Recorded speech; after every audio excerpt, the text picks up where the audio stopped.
खबर एयरलाइंस जगत तो जी तो दसदे कि मस्कट टाका दी मुंबई तो होके जाण वाली फ्लाइट च एयर होस्टेस दा जिनसी शोषण करन दे दोष लगे ने, जिस विच 30 साला बांग्लादेशी नूं गिरफ्तार किया गया। एक पुलिस अधिकारी ने शुक्रवार नूं इसकी जानकारी दी। आओ तुहानूं दस दईए कि आखिर इस दे पिछे की कहानी है। पुलिस मुलाजम ने दस्सिया है कि घटना विस्तारा दी फ्लाइट ते मुंबई अंतरराष्ट्रीय हवाई अड्डे ते उतरन तो आधा घंटा पहला हुई है। अधिकारी ने दस्सिया कि मुलजम की पहचान मोहम्मद दुलाल के रूप दे विच हुई है ते ओह मस्कट तो ढाका जा रहा सी।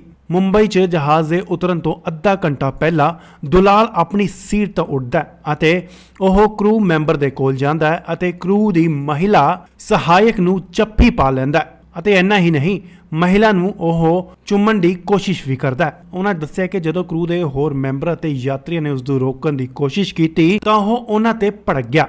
अधिकारी ने दस्सिया है कि मुलजम यात्री ने जहाज के कैप्टन की भी गल नहीं सुनी। कैप्टन ने उसके खिलाफ चेतावनी वाले रेड कार्ड के निर्देश पढ़ने शुरू कर दिते, जिस विच उसनूं बेकाबू व्यवहार वाला व्यक्ति ऐलान दिता गया। उन्होंने दस्सिया कि जहाज के मुंबई हवाई अड्डे ते उतरन तो बाद यात्री नूं सुरक्षा फोर्सां दे हवाले कर दिता गया, जो कि उसनूं सहार पुलिस थाने लै गए अते उसदे उत्ते अगली कार्रवाई जिहड़ी ओह शुरू कर दी गई है।